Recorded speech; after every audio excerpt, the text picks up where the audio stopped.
John Moore. I have 1988 Honda CRX HF, one of the most iconic Hondas out there. Powered by K28.2 from RSX Type S. I've had the car for 12 years. Yeah, I've considered selling it multiple times. I just don't have the heart to get rid of it. It's got more sentimental value than it has financial value in my life, I guess you could say. One of the guys that really got me into imports, I have to be my buddy Charlie.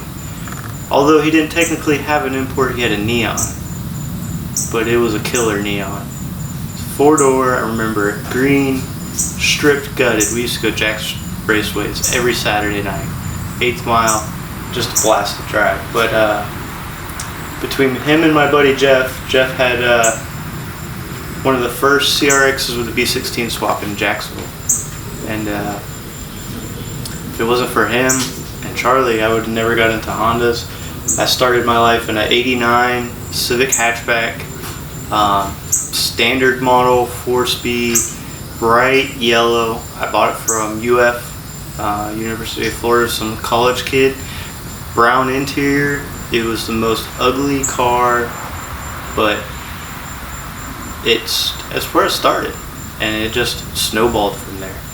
I mean, I've had, if you want to talk EF hatches, I've probably owned well over 30 CRXs. I'm probably getting close to 20 now. So the first swap I did was a swap from a 93 Acura Integra, a B18 LS swap. That's what it's basically referred to. The guy was giving up on his build. I bought 2 cars for the price of one. You know, the engine was sitting in the back seat of the car, fresh rebuild, right from the machine shop. Had crawler stage 1 cams in it. You know, and I'm new to this, so I dumped a bunch of money on a bunch of name brand parts, and everything came together, and it was absolute blast to drive. I got a pretty good deal on a 94 Integra GSR. A buddy of mine bought it, was driving it around town one night, just hit telephone pole. So he gave me the whole car for a really good price, let me make payments on it. So pulled the swap out, pulled the ECU out, pulled everything out I needed, scrapped the car, called up Brightwire. I was like, hey look, I already got this harness from you, I need to do this, I'm going to be putting a GSR in my car. This is back before tucked engine bays, this is back way before, you know, people were running, you know, firewall quick disconnect plugs. If I could show you a picture of what the GSR swap looked like, it would literally look like the car came factory with that motor, You know, I'm not the first to do this. I'm way behind. People were doing swaps in these cars, you know, when the Del Sol VTEC came out, 94, 95, stuff like that. People were swapping, you know, I remember reading a story where they swapped the dash and everything because, you know, it was just the easiest, every wiring in it, just because it's the easiest way to do it. When my CRX was GSR, that's when I was happiest with my car. I could get it and drive anywhere I wanted. It was reliable. I never had any overheating issues. You still run a factory radiator, you know. It's all the small things, but where the car is today, I'm not disappointed with it. It's definitely evolved a lot from a bone stock 88, 60 horsepower, 55 mile to the gallon GSR or HF. It's just a blast. I mean, K28.2, it's in stock form. It's one of the best motors Honda's ever designed. I mean, there's nothing else out there that's going to make, you know, 230 horsepower just straight drop in, you know, and just with a simple tune and, you know, stuff like that. It's 6 gears, 6-speed transmission. It's so much fun to drive. You know, you hear CRX and you're like, oh man, that's the best car in the world. And then they buy this CRX and they're like, it's a commitment. This car's a pile of shit. It's always breaking. You know, the wiring is all messed up. You know, everything squeaks and everything. All the bushings are bad. You're 21 years old. You realize this car is 9 years older than you. It's 26 years old at the newest. You know, these just turned 30. Not even 26. 88, 89, 99, yeah, 26. My math isn't that great.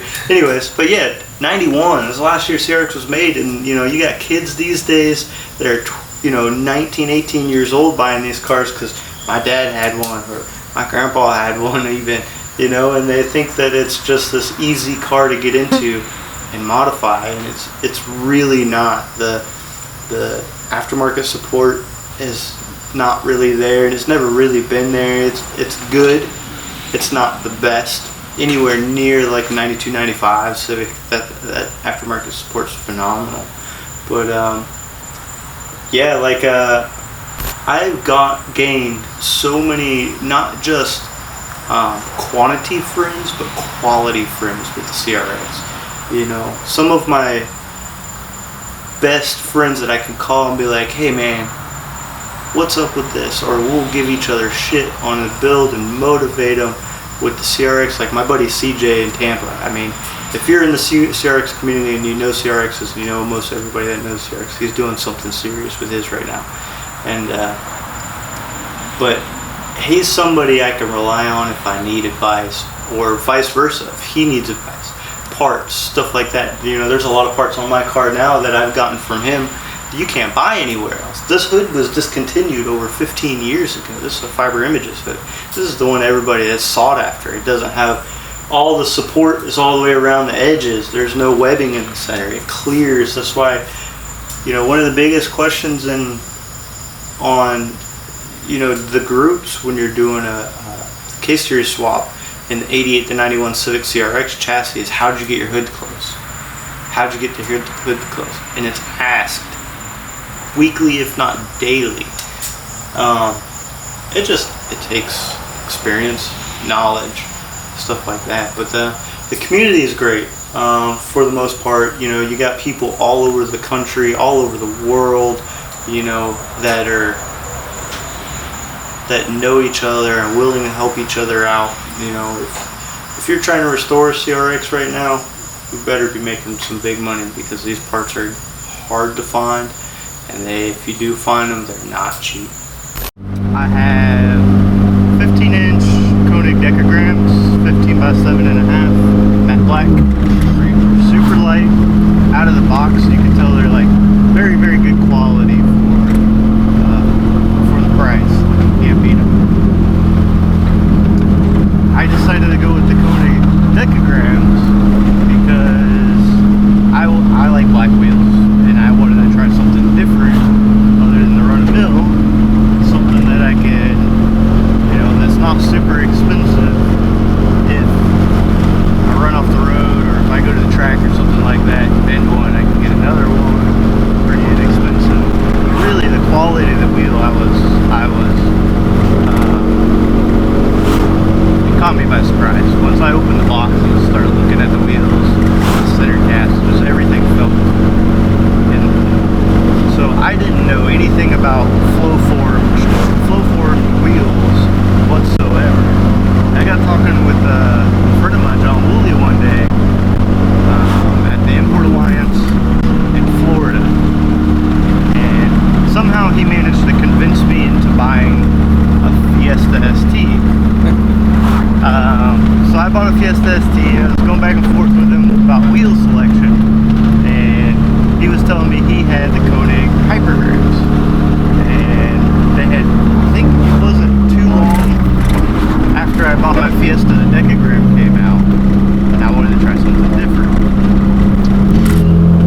So I saw the Fiesta, and I still wanted a set of Koenigs. I was still pleased with their style, their design, and the fact that they're wide range of fitments, multiple lug patterns,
it wasn't for his motivation. It was always, my car was in shambles when I met Mike.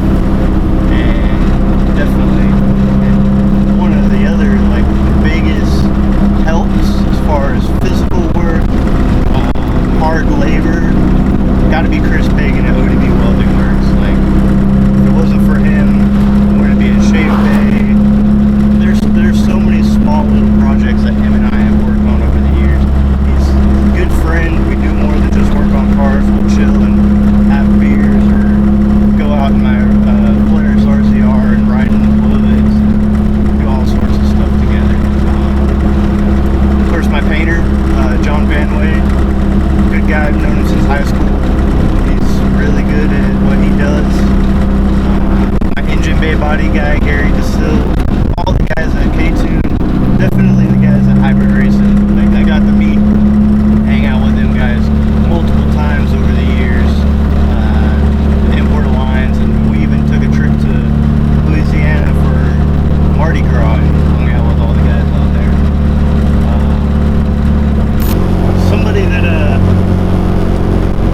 never really give a lot of props to, I guess I wouldn't say really take advantage of, but kind of look past, Stephen Anlich, man.